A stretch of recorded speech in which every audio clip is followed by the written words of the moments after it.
Hi every one, welcome back. നമ്മൾ കെമിസ്ട്രിയിലെ 6 chapter എന്ത് ചെയ്തിട്ടുണ്ടായിരുന്നു? കഴിഞ്ഞ ക്ലാസ്സുകളിലായിട്ട് കംപ്ലീറ്റ് ചെയ്തിട്ടുണ്ടായിരുന്നു അല്ലേ?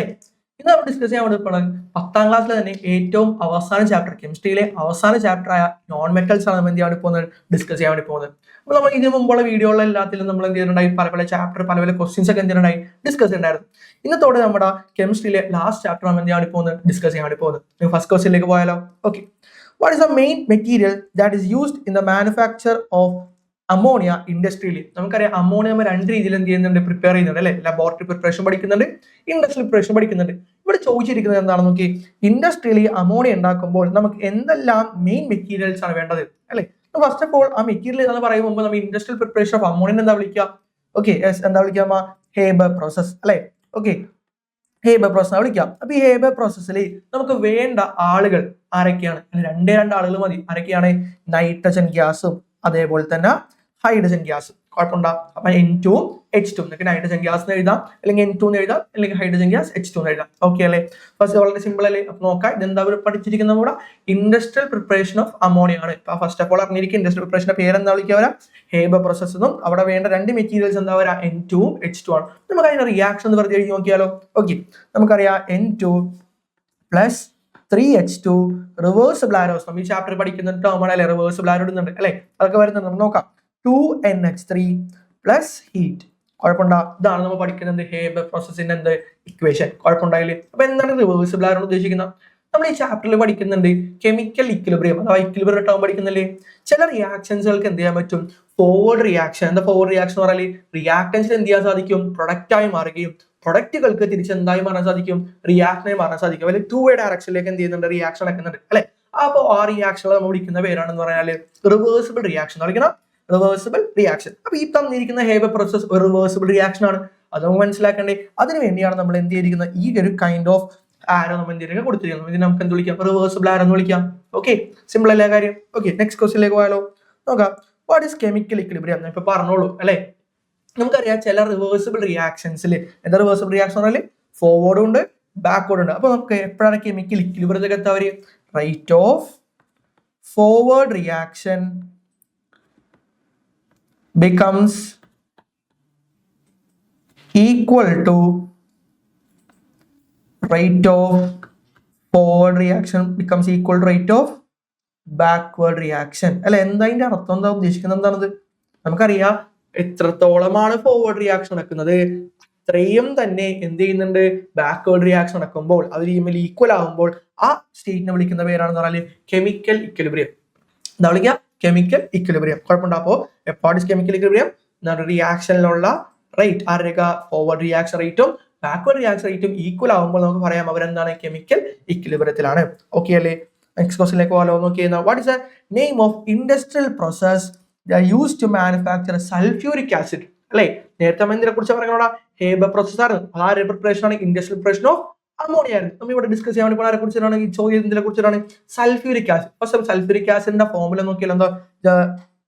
H2SO4 അല്ലെ? കെമിക്കൽ ഫോർമുല എന്താണ്? H2SO4 ആണ് സൾഫ്യൂരിക് ആസിഡ്. അപ്പൊ അതിന്റെ കെമിക്കൽ ഇൻഡസ്ട്രിയൽ പ്രോസസ് അല്ലെ ഇൻഡസ്ട്രിയൽ പ്രിപ്പറേഷൻ അതിനെ വിളിക്കുന്ന പേര് എന്താണ്? അറിയാം അല്ലെ? എന്താ? Contact process. Okay, good.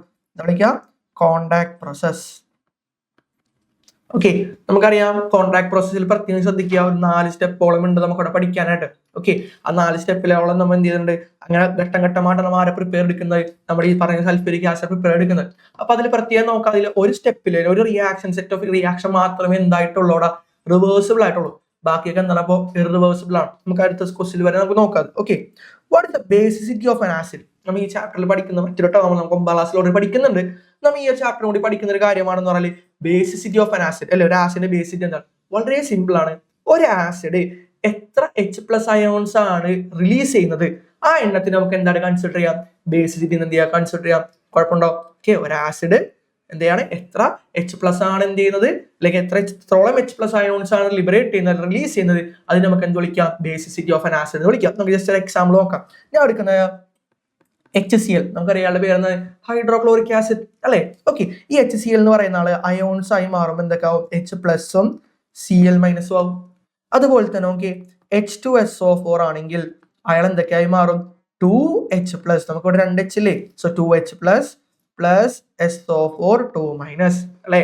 നമുക്കറിയാം SO4 എന്ന് പറയുന്ന ആൾ അയോൺ എന്ന് പറയുമ്പോൾ എന്താണ് SO4 2 മൈനസ് ആണ്. H എപ്പോഴും എന്തായി മാറുള്ളൂ? H2 പ്ലസ് ആയി മാറും? ഇല്ല, എന്തായിട്ട് മാറുള്ളൂ? H പ്ലസ് ആയിട്ട് മാറുള്ളൂ.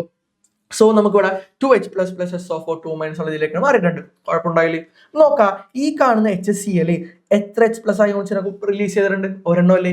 സോ അയാളുടെ ബേസിസ് എത്രയാണ്? 1. അതേപോലെ തന്നെ H2SO4 ആണെങ്കിലോ അയാൾ 2H പ്ലസ് അയോൺസ് ലിബറേറ്റ് ചെയ്തിട്ടില്ലേ. സോ അയാൾ നമുക്ക് എന്ത് വിളിക്കാം? അയാളുടെ ബേസിസ് എന്ത് വിളിക്കാം? നമുക്ക് 2 ആണെന്ന് പറയാം. കുഴപ്പമുണ്ടോ? അപ്പൊ എത്രത്തോളം അല്ലെങ്കിൽ എത്ര H പ്ലസ് അയോൺസ് ആണ് റിലീസ് ചെയ്യുന്നത് അതിനെ വിളിക്കുന്ന പേരാണെന്ന് പറഞ്ഞാൽ ബേസിസിറ്റി. ഓക്കെ അല്ലേ? ഓക്കെ, നെക്സ്റ്റ് ക്വസ്റ്റ്യനിലേക്ക് പോവാം. Which property of sulfuric acid is used in the preparation of SO2 and HCl? Okay, നമുക്കറിയാം, ഓൾറെഡി നമ്മൾ ചാപ്റ്റർ പഠിക്കുമ്പോൾ പറയുന്നുണ്ട് SO2 എന്ന് പറഞ്ഞാൽ സൾഫർ ഡയോക്സൈഡ് ആണ് അല്ലെ. ഈ സൾഫർ ഡയോക്സൈഡും അതുപോലെ തന്നെ HCl ഒക്കെ പ്രിപ്പയർ ചെയ്യാൻ വേണ്ടി നമ്മൾ അവിടെ എന്തിനാ സൾഫ്യൂരിക് ആസിഡ് ഉപയോഗിക്കുന്നുണ്ട്. അപ്പൊ സൾഫ്യൂരിക് ആസിഡ് എന്ത് പ്രോപ്പർട്ടി ഉള്ളത് കൊണ്ടാണ് നമ്മൾ അവിടെ ഈ പറഞ്ഞിരിക്കുന്ന ആളുകൾ പ്രിപ്പയർ ചെയ്യാൻ വേണ്ടി സൾഫ്യൂരിക് ആസിഡ് ഉപയോഗിക്കാന്ന് ചോദിച്ചിരിക്കുന്നത്. Okay, which property of sulphuric acid is used in the preparation of SO2 and HCl? വളരെ സിമ്പിൾ ആയ ഒരു ചോദ്യമാണ്. ആൻസർ എന്താണ്? Oxidising property. എന്ത് പ്രോപ്പർട്ടിയാണ്? Oxidising property. നമ്മൾ ഓൾറെഡി പഠിക്കുന്നുണ്ട് അല്ലെ. നമുക്ക് സൾഫ്യൂരിക് ആസിഡ് എന്ത് പ്രോപ്പർട്ടി ഉണ്ട്? ഓക്സിഡൈസിങ് പ്രോപ്പർട്ടി ഉണ്ട്, ഡീഹൈഡ്രേറ്റിംഗ് നേച്ചർ ഉണ്ട്, അങ്ങനത്തെ കാര്യങ്ങളൊക്കെ ഉള്ള ഒരാളാണ്, പ്രത്യേക തരത്തിലുള്ള ഒരാളാണ് നമ്മൾ ഈ സൾഫ്യൂരിക് ആസിഡ് എന്ന് പറയുന്നത്. സോ SO2ന്റെയും HCl പ്രിപ്പറേഷനിൽ എന്തുകൊണ്ട് സൾഫ്യൂരിക് ആസിഡ് ഉപയോഗിക്കുന്നു? ബിക്കോസ് സൾഫ്യൂരിക് ആസിഡ് എന്ത് പ്രോപ്പർട്ടി ഉണ്ട്? Oxidising property. ദാറ്റ് മീൻസ് മറ്റൊരാൾ എന്ത് ചെയ്യാൻ പറ്റും? ഓക്സിഡേഷൻ ചെയ്യാനായിട്ട് ഇവരെന്ത് ചെയ്യുന്നുണ്ട്? സഹായിക്കുന്നുണ്ട്. ഓക്കെ അല്ലേ? ഓക്കെ, നെക്സ്റ്റ് ക്വസ്റ്റ്യനിലേക്ക് പോവാം. നോക്കാം, the industrial preparation of H2SO4 is called contact process. നേരത്തെ പറഞ്ഞൊരു കാര്യമാണ് അല്ലെ, നിങ്ങൾ തന്നെ പറഞ്ഞ കാര്യമാണ്. H2SO4 ഇൻഡസ്ട്രിയൽ പ്രിപ്പറേഷൻ പേര് എന്താണ്? യെസ്, എന്താണ്? കോണ്ടാക്ട് പ്രോസസ് ആണ്. നോക്കി ഫസ്റ്റ് നോക്കി, അവിടുത്തെ ഫസ്റ്റ് നോക്കി, which substance is used as A catalyst here? നമുക്ക് ഇവിടെ എന്താ പറയുക? കാറ്റലിസ്റ്റ് ആണ്. എന്താ കാറ്റലിസ്റ്റ് എന്ന് പറഞ്ഞാൽ? പറഞ്ഞ എന്താണ് കാറ്റലിസ്റ്റ് എന്ന് പറഞ്ഞാൽ? യെസ്, എന്താണ്? നമുക്ക് ഒരു റിയാക്ഷൻ റേറ്റ് എന്ത് ചെയ്യാൻ വേണ്ടി? ഓൾട്ടർ ചെയ്യാൻ വേണ്ടി, കൂട്ടാനോ കുറയ്ക്കാനോ ഉപയോഗിക്കുന്ന ആളുകൾ നമ്മൾ വിളിക്കുന്ന പേരാണെന്ന് പറഞ്ഞാല് നമ്മുടെ കാറ്റലിസ്റ്റ് എന്ന് പറയുന്നത്. അപ്പൊ ഇവിടെ ഒരു കാറ്റലിസ്റ്റ് ഉണ്ട് അല്ലെ. ആരാണ് നമ്മൾ വിളിക്കുന്ന കാറ്റലിസ്റ്റ്? നമുക്ക് പഠിക്കാം അല്ലെ. എന്താ നമുക്ക് ഫോമുലയും പറയാം, പേരും പറയാം. നമുക്ക് ഫസ്റ്റത്തിന് ആൻസർ എന്താ വരാ? V2O5. എന്താ വരാ? V2O5. അപ്പൊ V2O5 പേരും കൂടി അറിഞ്ഞിരിക്കുക. എന്താ പേര് വരാം? Vanadium pentoxide. ആരാണ്?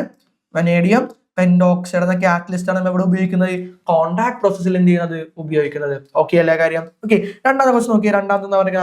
Name the compound formed after dissolution of SO3 in H2SO4.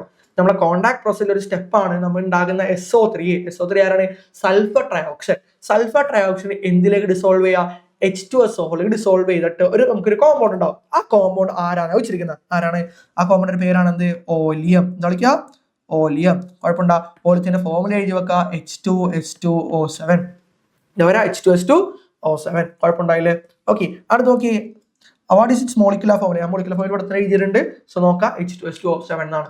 Okay അല്ലേ? അപ്പൊ കോണ്ടാക്ട് പ്രോസസ്സിൽ പറഞ്ഞ ഫസ്റ്റ് ചോദ്യം എന്താണ്? അവിടുത്തെ കാറ്റലിസ്റ്റ് ആരായിരുന്നു? അവിടുത്തെ കാറ്റലിസ്റ്റ് ആരാണ്? Vanadium pentoxide.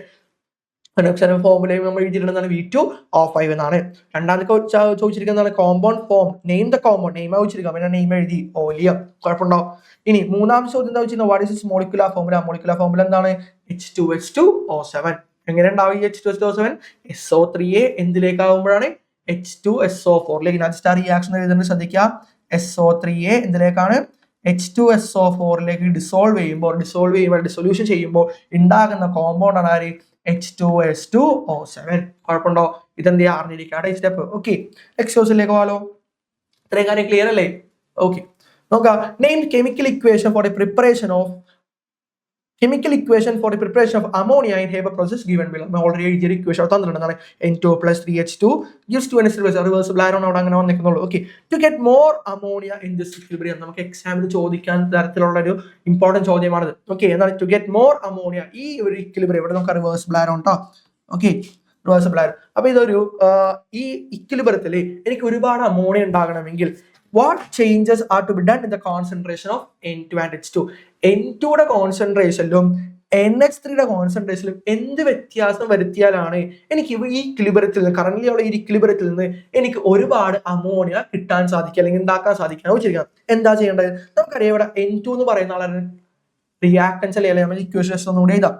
N2 + 3H2 reversible arrows 2NH3 + heat. നമുക്ക് തന്നിരിക്കുന്ന ഇക്വേഷൻ എഴുതിയിട്ടുണ്ട്. ഓക്കെ, ഇതിൽ നമുക്കറിയാം ഇത്രയും ആൾക്കാർ ആരാണ്?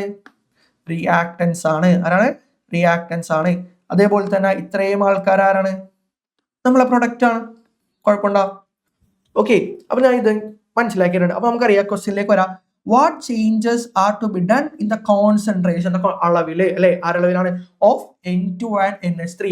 N2യുടെ അളവിലും NH3യുടെ അളവിലും എന്തൊക്കെ വ്യത്യാസം വരുത്തിയാൽ എനിക്ക് ഇവിടെ ഒരുപാട് അമോണിയ ഉണ്ടാക്കാം. അപ്പൊ നോക്കാം, നമുക്ക് N2 എന്ന് പറയുന്ന ആൾ ആരാണ്? റിയാക്ടന്റ് അല്ലേ.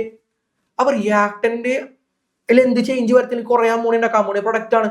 അപ്പൊ നമ്മുടെ റിയാക്ടന്റിന്റെ അളവ് എന്ത് ചെയ്താൽ മതി? കൂട്ടിയാൽ മതി. ദാറ്റ് മീൻസ് എന്താ നമ്മൾ പറയേണ്ട? കോൺസെൻട്രേഷൻ ഓഫ് N2 എന്ത് ചെയ്യുക?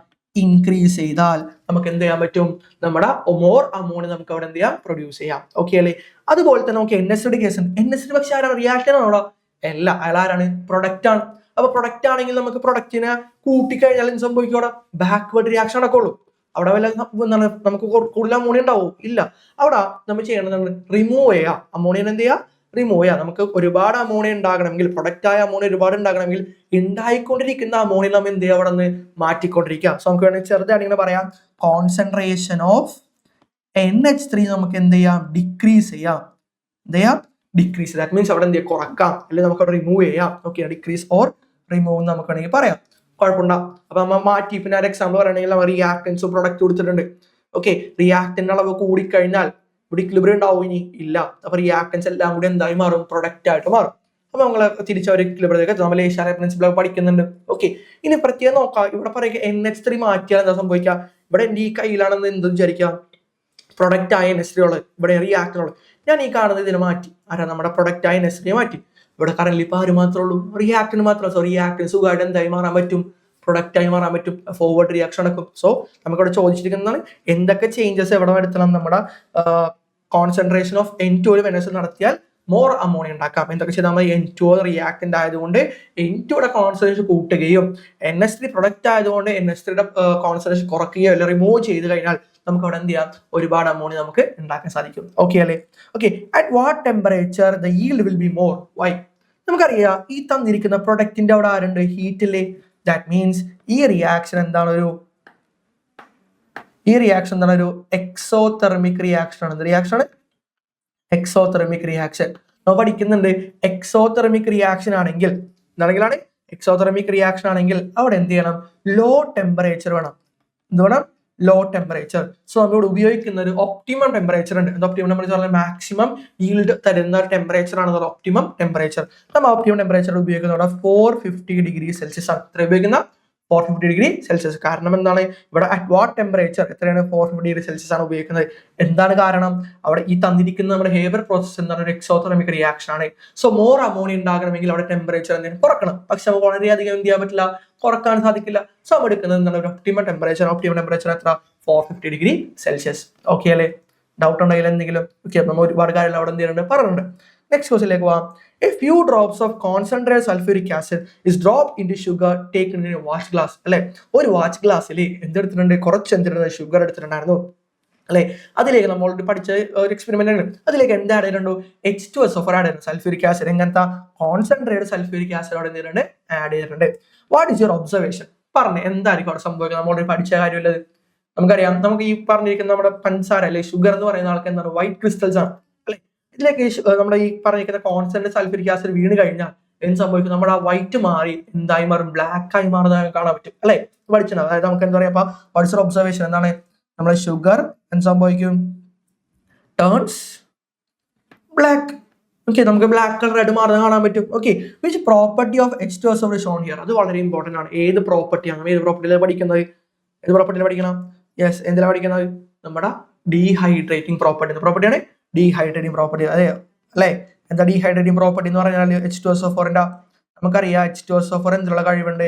ഡയറക്റ്റ് വാട്ടറിനെയോ H2Oനെയോ അല്ലെങ്കിൽ വാട്ടറിന്റെ റേഷ്യോയില് ഹൈഡ്രജനെയും ഓക്സിജനെയും റിമൂവ് ചെയ്യാനുള്ള കഴിവ് ആർക്കുണ്ട്? നമ്മുടെ H2SO4 കോൺസ്റ്റന്റ് H2SO4 ഉണ്ട്. സോ ആ പ്രോപ്പർട്ടി വിളിക്കുന്ന പേരാണെന്ന് പറഞ്ഞാൽ ഡീഹൈഡ്രേറ്റിംഗ് പ്രോപ്പർട്ടി. അപ്പോൾ ഈ ഷുഗറിന്റെ ഫോർമുല നമുക്കറിയാം. എന്താ ഷുഗർ ഫോർമുല വരാം? C12H22O11 എന്നാണ് വരാം. അതിലേക്ക് ഞാൻ എന്താ ആഡ് ചെയ്യാനാണ്? കോൺസെൻട്രേറ്റഡ് സൾഫ്യൂരിക് ആസിഡ് ആഡ് ചെയ്യുമ്പോൾ ഈ H2 സൾഫ്യൂരിക് ആസിഡ് എന്താ ചെയ്യുക? അവിടെ ഈ കാണുന്ന ഈ പറഞ്ഞിരിക്കുന്ന ഷുഗറിന്റെ അകത്ത് ഹൈഡ്രജനും ഓക്സിജനും ഇല്ലേ, അതിന് എന്തിന്റെ റേഷ്യോയിലാക്കി മാറ്റും? Water ratio. വാട്ടർ റേഷ്യോ എന്ന് പറയുമ്പോൾ നമുക്കറിയാം ഹൈഡ്രജൻ എത്ര വേണം? 2 എണ്ണം, ഓക്സിജൻ എത്ര മതി? 1 എണ്ണം. സോ അവിടെ എന്ത് ചെയ്യുക? H2O എന്ത് ചെയ്യും? റിമൂവ് ചെയ്യും. പ്ലസ് അവിടെ എത്ര ഉണ്ടാവും കാർബൺ ബാലൻസ് ചെയ്ത് നോക്കി ഇങ്ങനെ വരും 12C പ്ലസ് 11H2O. സിമ്പിൾ ആണ്. ഓക്കെ, ഇവിടെ മെയിൻ അറിഞ്ഞിരിക്കേണ്ട എന്ത് പ്രോപ്പർട്ടി ആണെന്നുള്ള കാര്യങ്ങൾ എന്ത് ചെയ്യുക അറിഞ്ഞിരിക്കാം. Why is H2O is used as a dehydrating agent in laboratory preparation of NH3? നല്ലൊരു ഡീഹൈഡ്രേറ്റിംഗ് പ്രോപ്പർട്ടി ഉള്ള ഒരാളാണ് നമ്മുടെ ഈ പറയുന്നത് H2SO4. പക്ഷേ നമ്മൾ NH3 പ്രിപ്പയർ ചെയ്യുമ്പോൾ ലബോറട്ടറിയിലാണ് കേട്ടോ, ലബോറട്ടറി പ്രിപ്പറേഷനിൽ NH3 പ്രിപ്പയർ ചെയ്യുമ്പോൾ നമ്മൾ ഉപയോഗിക്കുന്നത് അവിടെ CaO ആണ്. നിങ്ങൾ ടെക്സ്റ്റിൽ നോക്കിയാൽ മനസ്സിലാവും അല്ലെ, നമ്മൾ പഠിച്ചിട്ടുണ്ടോ CO, കാൽഷ്യം ഓക്സൈഡ് നമ്മൾ അവിടെ എന്ത് ചെയ്യുന്നത് ഉപയോഗിക്കുന്നത്. അപ്പൊ എന്തുകൊണ്ടാണ് കാൽഷ്യം ഓക്സൈഡിന് പകരം H2SO4 അവിടെ ഉപയോഗിക്കാത്തത്? നമുക്കറിയാം NH3 എന്ന് പറയുന്ന ആള് എന്ത് നേച്ചറാണ്, ബേസിക് നേച്ചർ, ഒരു ബേസ് ആണ് അല്ലെ, ഒരു ബേസിക് നേച്ചർ അങ്ങനെ തന്നെ ബേസിക് നേച്ചറുള്ള ആളാണ്. നമുക്കറിയാം ഓൾറെഡി നമ്മുടെ H2SO4 ഒരു ആസിഡ് അല്ലേ, സോ നമ്മുടെ ഈ H2SO4 ആരുമായി റിയാക്ട് ചെയ്യും, NH3മായി റിയാക്ട് ചെയ്യും. റിയാക്ട് ചെയ്താൽ നമുക്ക് കറക്റ്റ് NH3 കിട്ടും ഇല്ല. സോ അതുകൊണ്ടാണ് നമ്മൾ എന്ത് ചെയ്യാത്തത്, നമ്മുടെ H2SO4 അവിടെ എന്തിനോട് ഉപയോഗിക്കുക, ഡ്രൈയിങ് ഏജന്റ് ആയിട്ട് ലബോറട്ടറി പ്രിപ്പറേഷൻ ഓഫ് അമോണിയയിൽ ഉപയോഗിക്കാത്തത്. ഓക്കെ അല്ലേ, സിമ്പിൾ അല്ലേ കാര്യങ്ങളൊക്കെ. ഓക്കെ, നമുക്ക് അടുത്ത് നോക്കാം. നമുക്ക് ടെക്സ്റ്റിൽ എല്ലാത്തൊരു എന്താ വന്നിരിക്കുന്ന ഒരു ഇക്വേഷൻ റിയാക്ഷൻ തന്നിട്ടുണ്ട്, അവിടെ നോക്കാം. CO പ്ലസ് H2O അല്ലെ, CO മീൻസ് ആരാണ്, carbon monoxide plus H2O reversible arrows CO2 plus H2. അപ്പോൾ കാർബൺ മോണോക്സൈഡും H2O റിയാക്ട് ചെയ്യാൻ എന്തൊക്കെ ഉണ്ടാവും, കാർബൺ ഡൈ ഓക്സൈഡും ഹൈഡ്രജൻ ഗ്യാസ് ഉണ്ടാവുന്ന പറഞ്ഞിരിക്കുന്നത്. How do the factors given below affect the above systematic equilibrium? നമുക്ക് reversible ആയതുകൊണ്ട് ഇവിടെ നമുക്ക് ഇക്വിലിബ്രിയം ഉണ്ടാവും എന്ന് പറയാലോ. ഓക്കെ, അപ്പൊ ഈ ഇക്വിലിബ്രിയം ആയിരിക്കുന്നത് വിചാരിക്കാം. അങ്ങനെ ഇവിടെ തന്നിരിക്കുന്ന എന്തെല്ലാം ഫാക്ടേഴ്സിൽ എന്തെല്ലാം ചേഞ്ച് വരുത്തിയാലാണ് നമുക്ക് അവിടെ സിസ്റ്റത്തിന് ഇക്വിലിബ്രിയത്തിൽ മാറ്റം വരാം. അപ്പൊ അങ്ങനെ ചോദിച്ചാൽ എന്ത് എഴുതണം, ഇന്ന മാറ്റം വരുമ്പോൾ അവിടെ ഫോർവേഡ് റിയാക്ഷൻ നടക്കോ ബാക്ക്വേർഡ് റിയാക്ഷൻ നടക്കോ എഴുതിയാൽ മതി. ഓക്കെ, കൂടുതലായിട്ട് എന്ത് ചെയ്യണം, നമുക്ക് വേറെ നോക്കാം എങ്ങനെ വരും. ഫസ്റ്റ് കാര്യം നോക്കി, കാർബൺ ഡയോക്സൈഡ് ഇസ് റിമൂവ്ഡ്. നോക്കാൻ ഇക്വേഷൻ നിങ്ങൾക്ക് ഒന്നുകൂടി മനസ്സിലായതുണ്ട്. CO plus H2O reversible arrows CO plus H2. Okay, ഞാൻ നേരത്തെ പോലെ റിയാക്ടൻ പ്രൊഡക്റ്റ് ഒക്കെ ഒന്ന് മാർക്ക് ചെയ്യണം കേട്ടോ. നോക്കി, ഇത്രയും ആൾക്കാർ ആരാണ്, റിയാക്ടൻസ് ആണ്. ഇത്രയും ആൾക്കാർ ആരാണ്, പ്രൊഡക്ട്സ് ആണ്. കുഴപ്പമുണ്ടാവും. ഫസ്റ്റ് പറഞ്ഞിരിക്കുന്നത് carbon dioxide is removed. അപ്പൊ ഈ തന്നിരിക്കുന്ന കാർബൺ ഡൈ ഓക്സൈഡ് എന്ന് പറയുന്ന ആള് ആരാണ്, പ്രൊഡക്റ്റ് അല്ലേ. അപ്പൊ പ്രൊഡക്റ്റ് മാറ്റിയാൽ, നേരത്തെ ഞാൻ പറഞ്ഞ പറഞ്ഞ പോലെ തന്നെ പ്രൊഡക്റ്റ് മാറ്റിയാൽ പിന്നെ അവിടെ ആര് മാത്രമേ ഉള്ളൂ, റിയാക്ടൻ H2 ഉണ്ട്. അത് വലിയ കാര്യമൊക്കെ ഉണ്ടാവും. അവിടെ മെയിൻ ആയിട്ടുള്ള 2 പ്രൊഡക്റ്റ് വേണ്ടേ, അവിടെ ഒരു പ്രൊഡക്റ്റ് ആയ CO2 അടുത്ത് മാറ്റി. അപ്പൊ പിന്നെ അവിടെ പ്രൊഡക്റ്റിന്റെ അളവ് കുറഞ്ഞില്ലേ, കോൺസെൻട്രേഷൻ കുറഞ്ഞില്ലേ. അപ്പോ ഇവിടെ CO2 മാറ്റി, കാർബൺ ഡൈ ഓക്സൈഡ് ആൾ മാറ്റി കഴിഞ്ഞാൽ എന്ത് സംഭവിക്കണം, ഇക്വിലിബ്രിയം ഉണ്ടാവും പിന്നെ ഇല്ല. അപ്പൊ ലേഷാൽ പ്രിൻസിപ്പിൾ പ്രകാരം അവർ ഇക്വിലിബ്രിയത്തെ അറ്റൈൻ ചെയ്യാൻ വേണ്ടി എന്തായിരിക്കും ചെയ്യുക, ഓൾറെഡി ഉള്ള റിയാക്ടൻസിലെ അവരെന്തായി മാറും, പ്രൊഡക്റ്റ് ആയിട്ട് മാറും. ദാറ്റ് ഈസ് നമുക്ക് പറയാൻ പറ്റും. ഫസ്റ്റത്തിൽ എന്ത് പറയാം, ഒന്നാമത്തെ കേസിൽ എന്ത് പറയാൻ പറ്റും, അവിടെ റേറ്റ് ഓഫ് എന്ത് ഇൻക്രീസ് ചെയ്യും, ഫോർവേഡ് റിയാക്ഷൻ ഇൻക്രീസ് ചെയ്യും. കുഴപ്പമുണ്ടായില്ലേ, ഒന്നുകൂടി പറയണം. നോക്കാം, അവിടെ എന്തുണ്ടായി, CO2 ഉണ്ടായിരുന്നു അല്ലെ, CO2 അതേപോലെ CO-വും H2 ഒക്കെ ഉണ്ട്. അതിൽ നമ്മുടെ ഫസ്റ്റത്തെ കേസ് പറയുന്നത് കാർബൺ ഡൈ ഓക്സൈഡ് എന്ത് ചെയ്യാം, റിമൂവ് ചെയ്യാം. അപ്പൊ ഞാൻ എന്ത് ചെയ്തു, കാർബൺ ഡൈ ഓക്സൈഡ് മാറ്റി. കാർബൺ ഡൈ ഓക്സൈഡ് H2 എന്ന് പറയുന്ന പ്രൊഡക്റ്റ് ഉണ്ട്, പക്ഷെ അയാളെക്കാളും കൂടുതൽ അപ്പുറത്താരുണ്ട്, റിയാക്ടൻസ് ഉണ്ട്. രണ്ടുപേരും വന്നാലേ കറക്റ്റ് ആവുള്ളൂ. CO2 വരണം, H2 വന്നാൽ കറക്റ്റ് ആയി, കുഴപ്പമില്ല. പക്ഷേ ഉണ്ടായിട്ടുള്ള CO2 എടുത്ത് അവിടെ മാറ്റിക്കളത്. അപ്പൊ അവിടെ എന്ത് സംഭവിച്ചോടാ, ഓവറോൾ പ്രൊഡക്റ്റിന്റെ എന്ത് പറഞ്ഞു, അവിടെ കോൺസെൻട്രേഷൻ കുറഞ്ഞു. അപ്പൊ എന്ത് സംഭവിക്കും, അവിടെ സ്വാഭാവികമായിട്ട് പ്രൊഡക്റ്റിന്റെ അളവ് കുറയെങ്കിൽ ആരവിടെ കൂടിയിട്ടുണ്ടാവും, റിയാക്ടൻ കൂടി ഉണ്ടാവും. സോ റിയാക്ടൻസ് എല്ലാം കൂടി എന്താണ് മാറും, പിന്നെ അവർക്ക് ഇക്വിലിബ്രിയം എത്തണ്ടേ. അപ്പൊ ലേസർ പ്രിൻസിപ്പിൾ പ്രകാരം ഇവിടെ തന്നിരിക്കുന്ന എന്ത് ചേഞ്ച് വരും, നമ്മുടെ റിയാക്ടൻസ് എല്ലാം കൂടി എന്താണ് മാറും, പ്രൊഡക്റ്റ് ആയിട്ട് മാറും. അങ്ങനെ പ്രൊഡക്റ്റ് ആയിട്ട് മാറിയാൽ ആ റിയാക്ടൻസ് പ്രൊഡക്റ്റ് ആയിട്ട് മാറുന്ന റിയാക്ഷൻ വിളിക്കുന്ന പേരല്ലേ ഫോർവേഡ് റിയാക്ഷൻ. സോ നമുക്ക് പറയാം rate of forward reaction increases. കുഴപ്പമുണ്ടായില്ലേ. ഓക്കെ, നെക്സ്റ്റ് നോക്കി എന്താണ്, മോർ കാർബൺ മോണോക്സൈഡ് സ്റ്റാർട്ടഡ്. അപ്പൊ കാർബൺ മോണോക്സൈഡ് CO. നോക്കാം, CMO ക്യാപിറ്റലാണ് CO. ഓക്കെ, ഈ തന്നിരിക്കുന്ന CO എന്ന് പറയുന്ന ആള് എന്താണ്, എന്താണ് നമ്മുടെ കാർബൺ മോണോക്സൈഡ്. ഈ തന്നിരിക്കുന്ന കാർബൺ മോണോക്സൈഡ് അവിടെ എന്ത് ചെയ്തു, ഞാൻ റിമൂവ് ചെയ്തു. അങ്ങനെ റിമൂവ് ചെയ്തെങ്കിൽ അവിടെ എന്ത് സംഭവിക്കും, okay sorry, carbon monoxide is added, more carbon monoxide, extra carbon monoxide add ചെയ്തു എന്ന് പറയുന്നത് അല്ലെ. ക്വസ്റ്റ്യൻ മാറിപ്പോയി, നോക്കാം. ഓക്കെ, അപ്പൊ എന്തായാലും സംഭവിക്കുക, അവിടെ CO എന്ന് പറയുന്ന റിയാക്ടന്റ് അല്ലേ. അപ്പൊ റിയാക്ടന്റ് ഞാൻ എന്ത് ചെയ്തു, അവിടെ എക്സ്ട്രാ ആഡ് ചെയ്ത്, സ്വാഭാവികമായിട്ട് എന്ത് റിയാക്ടന്റ് കൂടി. അപ്പൊ പ്രൊഡക്റ്റ് കുറഞ്ഞേക്കണം, പക്ഷെ ഒരിക്കലും ഇക്വിലിബ്രിയത്തിലേക്ക് എത്തണ്ടേ. അതിനോട് ഇവർ എന്ത് ചെയ്യും, റിയാക്ടൻസ് എല്ലാം കൂടി എന്തായി മാറും, വീണ്ടും പ്രൊഡക്റ്റ് ആയിട്ട് മാറും. അപ്പോഴും എന്താണെന്ന് പറയാം, യെസ്, ഫോർവേഡ് റിയാക്ഷൻ. അപ്പൊ വീണ്ടും എഴുതാൻ rate of forward reaction increases. Okay അല്ലേ, സിമ്പിൾ അല്ലേ അത്. ഓക്കെ, ഒരെണ്ണം കൂടി ഉണ്ടാവും, മോർ ഹൈഡ്രജൻ ഇസ് ആഡഡ്. ഇപ്പൊ നോക്കാം, more hydrogen is added. Hydrogen എവിടെ കിടക്കുന്നതെന്ന് പറഞ്ഞേ, റിയാക്ടൻസിലാണോ പ്രൊഡക്റ്റിലാണോ, പ്രത്യേകം നോക്കി പറയാം. നോക്കാം, റിയാക്ടൻസിൽ ആരാണ്, H2O ആണ്. പ്രൊഡക്റ്റ് സൈഡിലേക്ക് വരുമ്പോഴാണുള്ളത് നമുക്ക് H2 ഉള്ളത്. സോ H2 നമ്മൾ ആഡ് ചെയ്യാന്ന് പറയാം. അപ്പൊ H2ന്റെ അളവ് കൂടിയില്ലേ, അപ്പൊ നോക്കാം റിയാക്ടന്റ് പ്രൊഡക്റ്റ് ഉണ്ട് H2 ഞാൻ കുറച്ച് ആഡ് ചെയ്യണം. അപ്പൊ H2ന്റെ അളവ് കൂടുക മീൻസ് പ്രൊഡക്റ്റിനുള്ള മൊത്തത്തിൽ കൂടി. അപ്പൊ എന്താണ് ഇക്വിലിബ്രിയത്തിലാണ് അവർ എല്ലാം. സോ എന്ത് സംഭവിക്കും അവിടെ റിയാക്ടൻസ് പ്രൊഡക്റ്റിൽ നിന്ന് എല്ലാം കൂടി എന്തായി മാറും റിയാക്ടന്റിലേക്ക് വരും. ദാറ്റ് ഇസ് എന്ത് റിയാക്ഷൻ ആണ് ബാക്ക്വേർഡ് റിയാക്ഷൻ. കുഴപ്പമുണ്ടാവും. H2ന്റെ അളവ് അവിടെ കൂടി H2 എക്സ്ട്രാ ആഡ് ചെയ്യുമ്പോൾ H2 കൂടണല്ലേ, ദാറ്റ് മീൻസ് പ്രൊഡക്റ്റിന്റെ അളവ് കമ്പാരിറ്റീവ്ലി കൂടി. പ്രൊഡക്റ്റിന്റെ കൂടി കഴിഞ്ഞാൽ അവർ എന്തായി മാറും റിയാക്ടന്റ് ആയി മാറും. ഇക്വിലിബ്രിയം അറ്റൈൻ ചെയ്യേണ്ടവർക്ക്. സോ പ്രൊഡക്റ്റ് റിയാക്ടന്റ് മാറും. ദാറ്റ് ഇസ് എന്ത് റിയാക്ഷൻ ആണ് ബാക്ക്വേർഡ് റിയാക്ഷൻ. നമുക്ക് പറയാം rate of backward reaction increases. കുഴപ്പമുണ്ടായില്ലേ? ഓക്കെ അല്ലേ? വളരെ സിമ്പിൾ അല്ലേ? ഒന്ന് ശ്രദ്ധിച്ചാൽ നമുക്ക് സുഖമായിട്ട് എന്ത് ചെയ്യാൻ പറ്റും, ഇവിടെ ആൻസർ ചെയ്യാൻ വേണ്ടി പറ്റും. ഓക്കെ, നെക്സ്റ്റ് ക്വസ്റ്റ്യനിലേക്ക് പോവാം. In the chloralkali process, what are the two main byproducts besides sodium and sodium hydroxide? Okay, sodium hydroxide formula sodium hydroxide NaOH അല്ലെ, നമുക്കറിയാം. ഈ NaOH ഉണ്ടാകുന്ന ഒരു പ്രോസസ്സാണ് ക്ലോറാൽക്കലി പ്രോസസ് എന്ന് പറയുന്നത് അല്ലെ. അപ്പൊ ഈ ക്ലോറാൽക്കലി പ്രോസസ് നമ്മൾ പഠിക്കുന്നുണ്ട്. അതിൽ ചോദിച്ചിരിക്കുന്നത് ഇവിടെ നമ്മുടെ ഈ ക്ലോറാൽക്കലി പ്രോസസ്സിൽ നമ്മുടെ ഈ സോഡിയം ഹൈഡ്രോക്സൈഡ് അതെ വേറെ എന്തൊക്കെ by products, two main by products ആരൊക്കെയാണ് ചോദിച്ചിരിക്കുന്നത്? അത് നമുക്ക് ഓൾറെഡി നമ്മുടെ ഈ പറഞ്ഞ പ്രോസസ്സിന്റെ പേര് തന്നെ മനസ്സിലാക്കാം. ഇവിടെ ആൽക്കലി എന്നില്ലേ, ആൽക്കലിയാണ് ആര് NaOH. ഓക്കെ, അപ്പൊ ക്ലോർ മീൻസ് ഡിനോട്ട് ചെയ്യുന്ന ആരാണ് ക്ലോറിനെയാണ്. അപ്പൊ ഒരാൾ കിട്ടിയ ആരാണ് ഒന്നാമത്തെ ആളാരാണ് ക്ലോറിൻ ആണ്. ഓക്കെ, ക്ലോറിൻ ഗ്യാസ് ആണ്. അപ്പൊ ഇവിടെ രണ്ടാമത്തെ ആളുണ്ട്, അയാൾ NaOH എഴുതാൻ പറ്റൂല. NaOH കൂടാതെ വേറെ രണ്ടാൾക്കാരെ ചോദിച്ചിരിക്കുന്നത്. സോ അതിൽ ഒരാൾ ആരാണ് ക്ലോറിൻ ആണ്, മറ്റേ ആളാണ് ഹൈഡ്രജൻ ഗ്യാസ്. ആരാണ്ടാവാ ഹൈഡ്രജൻ ഗ്യാസ്. കുഴപ്പമുണ്ടായില്ലേ? സിമ്പിൾ അല്ലേ? പഠിച്ചു നോക്കാം. അവിടുത്തെ ഇക്വേഷൻ കുറച്ച് കാര്യങ്ങളൊക്കെ ഉണ്ടാക്കാൻ നോക്കി നോക്കാം. ഓക്കെ, അടുത്ത് നോക്കാം.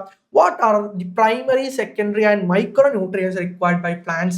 List at least 2 examples in each category. അല്ലെ, നമുക്ക് പ്ലാന്റ്സിന് ആവശ്യമായ ന്യൂട്രിയൻസ് ആണ് ആരൊക്കെ? പ്രൈമറി ന്യൂട്രിയൻസ് ഉണ്ട്, സെക്കൻഡറി ന്യൂട്രിയൻസ് ഉണ്ട്, മൈക്രോ ന്യൂട്രിയൻസ് ഉണ്ട്. അപ്പൊ അത് എന്തൊക്കെയാണ് ഉദ്ദേശിക്കുന്നത് ചോദിച്ചിട്ടുണ്ട്. ലിസ്റ്റ് അറ്റ്ലീസ്റ്റ് 2 എക്സാമ്പിൾ, അറ്റ്ലീസ്റ്റ് എന്താ 2 എക്സാമ്പിൾ വെച്ച് ഓരോ കാറ്റഗറിയും കൊടുക്കാൻ വേണ്ടി പറഞ്ഞു. അപ്പൊ എന്താണ് പ്രൈമറി, എന്താ സെക്കൻഡറി, എന്താണ് മൈക്രോ ന്യൂട്രിയൻ നമുക്ക് നോക്കാം. എന്താണ് പറയുന്നത് പ്രൈമറി എന്ന് പറഞ്ഞാൽ നമ്മുടെ പ്ലാന്റ്സിന് ഏറ്റവും കൂടുതൽ നല്ല രീതിയിൽ ആവശ്യമായിട്ടുള്ള എന്തിനാ നമ്മുടെ ന്യൂട്രിയൻസിനെ വിളിക്കുന്ന പേരാണെന്ന് പറയാം. അവരെ വളർച്ചയ്ക്കൊക്കെ ആവശ്യമായിട്ടുള്ള ന്യൂട്രിയൻസിന് ആവശ്യമായി വിളിക്കുന്ന പേരാണെന്ന് പറഞ്ഞാൽ പ്രൈമറി ന്യൂട്രിയൻസ് പറയാം. കുഴപ്പമുണ്ടാ.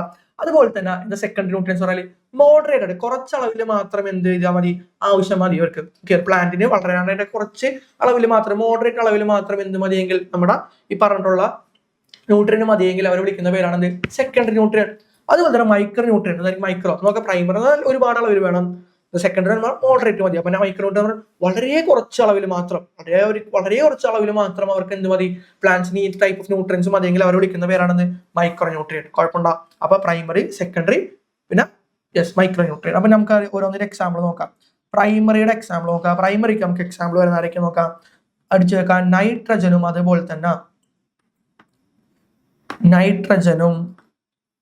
അതുപോലെ തന്നെ ഫോസ്ഫറസുമാണ് എന്തിന്റെ എക്സാമ്പിളാണ് നമുക്ക് പഠിക്കേണ്ടത്, നമ്മുടെ പ്രൈമറി ന്യൂട്രിയൻസിന്റെ എക്സാമ്പിൾ പഠിക്കേണ്ടത്. ഓക്കെ, അതുപോലെ തന്നെ നമുക്കറിയാം സെക്കൻഡറി ന്യൂട്രിയൻസ് ആരൊക്കെയാണ്, വളരെ ഇമ്പോർട്ടന്റ് ആണ് അറിഞ്ഞിരിക്കുക. ആരൊക്കെയാണ്? കാൽഷ്യവും മെഗ്നീഷ്യം. ഇനിയും ഉണ്ട്, നമുക്ക് മെയിൻലി എന്ത് ചെയ്താൽ മതി, അറ്റ്ലീസ്റ്റ് 2 പറഞ്ഞേക്കണം. ഓക്കെ, അപ്പോൾ 2 എഴുതിയിട്ടുണ്ടാവും. പിന്നെ അടുത്ത ആളാണ് മൈക്രോ ന്യൂട്രിയൻസ്. ആരൊക്കെയാണ്? അയണും അതുപോലെ തന്നെ ആരാണ്? സിങ്കുമാണ്. അയണാരൊക്കെയാണ്? സിങ്ക്. അപ്പോൾ പ്രൈമറി ന്യൂട്രിയൻ എന്നാണ് പ്ലാന്റ്സിന് ഏറ്റവും കൂടുതൽ ആവശ്യമായിട്ടുള്ള ന്യൂട്രിയൻ ആണ്. അതാരൊക്കെയാണ്? നൈട്രജനും ഫോസ്ഫറസ് ആണ്. സെക്കൻഡറി ന്യൂട്രിയൻ എന്ന് പറഞ്ഞാൽ ഒരു മോഡറേറ്റ് അളവിൽ മാത്രം അവർക്ക് പ്ലാന്റ്സിന് എന്ത് ചെയ്താൽ മതി, ഈ ഒരു ന്യൂട്രിയന്റെ ആവശ്യമുള്ളൂ. അപ്പോൾ ആരൊക്കെയാണ്? കാൽഷ്യവും മെഗ്നീഷ്യവും. പിന്നെ ആരാണ്? നമ്മുടെ മൈക്രോ ന്യൂട്രിയൻ ആണ്. മൈക്രോ ന്യൂട്രിയൻ എന്ന് പറയുമ്പോൾ ആരാണ്? അയണും സിങ്കുമാണ്. വളരെ കുറച്ച് അളവിൽ മാത്രം എന്ത് മതി, ഈ ന്യൂട്രിയൻസ് പ്ലാന്റ്സിന് ആവശ്യമായിട്ടുള്ളൂ. ഓക്കെ അല്ലേ? ഡൗട്ട് ഉണ്ടോ? ഓക്കെ, അടുത്ത നോക്കിയേ. A glass rod dipped in concentrated hydrochloric acid is shown inside a jar which is filled with ammonia gas. നോക്കാം, എൻ്റെ ഒരു ജാർ ഉണ്ടായി. ഈ ജാറിന്റെ അകത്ത് ആരുണ്ട്? അമോണിയ ഗ്യാസ് ഉണ്ട്. ആരുണ്ട്? അമോണിയ ഗ്യാസ് ഉണ്ട്. ഇതിലേക്ക് ഞാൻ എന്ത് ചെയ്യാണ്? A glass rod dipped in concentrated hydrochloric acid, ആരാണോ? HCl. ഓക്കെ, അപ്പൊ HClലേക്ക് മുക്കിയിട്ടുള്ള ഒരു ഗ്ലാസ് റോഡ്, ഇതാണ് ഗ്ലാസ് റോഡ് വിചാരിക്കാം. ഓക്കെ, എന്റെ കയ്യിലാണ് എന്തുള്ളത്, നമ്മുടെ ജാറ്. ഇതിനകത്ത് ആരുടെ? NH3 ഉണ്ട്. ഓക്കെ, അല്ലെങ്കിൽ അമോണിയ ഗ്യാസ് ഉണ്ട്. അപ്പോൾ ഞാൻ എന്ത് ചെയ്തിട്ടുണ്ട്, നമ്മുടെ ഹൈഡ്രോക്ലോറിക് ആസിഡിലേക്ക് എന്ത് ചെയ്താൽ ഈ ഗ്ലാസ് റോഡ് മുക്കിയിട്ട് ഞാൻ ഇതിനങ്ങോട്ട് കാണിക്കുന്നുണ്ട്. അപ്പോൾ എന്ത് സംഭവിക്കും? Write down your observation. എന്താ ഒബ്സർവേഷൻ? നമ്മൾ പഠിച്ചിട്ടുണ്ട് അല്ലെ, എന്താണ്? വൈറ്റ് ഫ്യൂംസ് കാണാൻ പറ്റും. കാണാൻ പറ്റൂടാ? വൈറ്റ് ഫ്യൂംസ് അല്ലെ, formation of white fumes are formed അല്ലെ. വെളുത്ത ഒരു പുക പോലത്തെ സംഭവം നമുക്ക് അവിടെ എന്ത് ചെയ്യാൻ കാണാനായിട്ട് എന്ത് ചെയ്യും സാധിക്കും അല്ലെ. അതേപോലെ തന്നെ അവിടെ നോക്കി ആ ഇക്വേഷൻ കംപ്ലീറ്റ് ചെയ്യാൻ വേണ്ടി പറയുന്നുണ്ട്. അപ്പൊ ഈ വെളുത്ത പുക ആരാണ്? നമുക്കറിയാം ഇവിടെ ഉണ്ടായിരുന്ന NH3 അല്ലേ. മുക്കിക്കൊണ്ടുവന്നത് അറിയണം HCl ആണ്. ഇവർ തമ്മിൽ റിയാക്ട് ചെയ്യുന്നതിൽ അർത്ഥം. അപ്പൊ നോക്കി അവിടെ കംപ്ലീറ്റ് ചെയ്യാൻ എളുപ്പമാണ്. നോക്കാം, NH3 പ്ലസ് HCl gives എന്തുണ്ടാവും? NH4Cl. എന്തുണ്ടാവും? NH4Cl. NH4Cl പേര് എന്താണ്? Ammonium chloride. എന്താണ്ടാവുക? Ammonium chloride. ഓക്കെ അല്ലേ? സിമ്പിൾ അല്ലേ? പഠിച്ചിരിക്കാം കേട്ടോ. ഓക്കെ, അടുത്ത ദിവസം നോക്കാം. നമ്മുടെ ലാസ്റ്റ് ക്വസ്റ്റ്യൻ ആണ്. ഓക്കെ, നമുക്ക് ലാസ്റ്റ് ക്വസ്റ്റ്യൻ ആണ് നോക്കാം. ഇതെന്താന്നിരിക്കും നോക്കി. Chemical equations for industrial preparation of sulphuric acid is given. സൾഫ്യൂരിക് ആസിഡിന്റെ ഇൻഡസ്ട്രിയൽ പ്രിപ്പറേഷൻ അവിടെ എന്തിരിക്കുന്നത്? തന്നിരിക്കുന്നത്. കംപ്ലീറ്റ് അല്ലത്. ഓക്കെ, നമുക്ക് 3 സ്റ്റെപ്പ്. നമുക്ക് എത്ര സ്റ്റെപ്പ് പഠിച്ചാൽ 4 സ്റ്റെപ്പ് നേരത്തെ പറഞ്ഞായിരുന്നു. ഇവിടെ എത്രയുള്ളൂ? 3 ഉള്ളൂ. നമുക്ക് ഈ പ്രിപ്പറേഷൻ പേരെന്താണ് ഒന്ന് ഓർത്ത് നോക്കി. എന്താ പറയാ? യെസ്, എന്താ പറയാ? Contact process. ഞാൻ ജസ്റ്റ് ഒന്ന് ഇവിടെ എഴുതി വെക്കുന്നുണ്ട്. ഓക്കെ,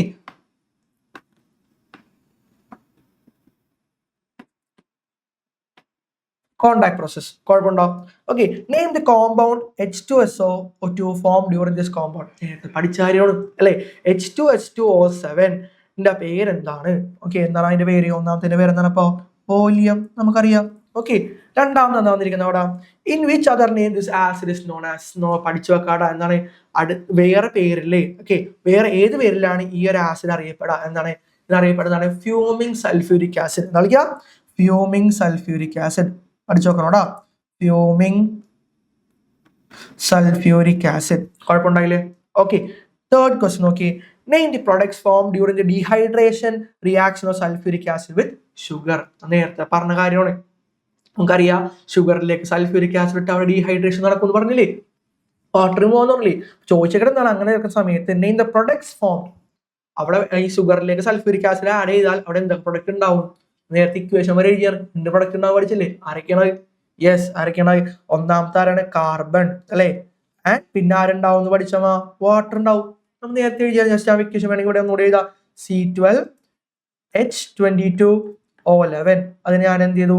കോൺസെൻട്രേറ്റഡ് സൾഫ്യൂരിക് ആസിഡുമായി റിയാക്ട് ചെയ്ത് ചോറ് അതിലേക്ക് ഇട്ടു. അപ്പം സംഭവിച്ചു നമുക്കറിയാം, കാർബൺ ഉണ്ടാവും, വാട്ടർ ഉണ്ടാവും. ബാലൻസ് ചെയ്യുമ്പോഴാണ് ഇവിടെ 12 കാർബണും 11 H2O. സോ നമുക്ക് ഇക്വേഷൻ ചോദിച്ചിട്ടില്ല. ആരൊക്കെയാണെന്ന് ചോദിക്കണം. നെയിം ദ പ്രൊഡക്റ്റ് ചോദിക്കണം. നെയിം ദ പ്രൊഡക്റ്റ് ആരൊക്കെയാണ്? കാർബണും അതേപോലെ തന്നെ വാട്ടറും. സിമ്പിൾ അല്ലേ? സോ ഇത്രയും കാര്യങ്ങൾ നമുക്ക് എന്ത് ചെയ്യാനുള്ളത്? ഈ ഒരു ചാപ്റ്ററിൽ നമുക്ക് എന്ത് ചെയ്യാനുള്ളത്? ഡിസ്കസ് ചെയ്യാനുള്ളത്. അപ്പൊ ഈ ചാപ്റ്റർ ഏകദേശം ക്ലിയർ അല്ലായിരിക്കും. അപ്പൊ 7 ചാപ്റ്റർ ഡിസ്കസ് ചെയ്തിട്ടുണ്ട്. ഡൗട്ട് ഉണ്ടെങ്കിൽ എന്ത് ചെയ്യുക? ടീച്ചേഴ്സുമായിട്ടൊക്കെ എന്ത് ചെയ്യുക? കോൺടാക്ട് ചെയ്യുക. All the best. Okay, thank you.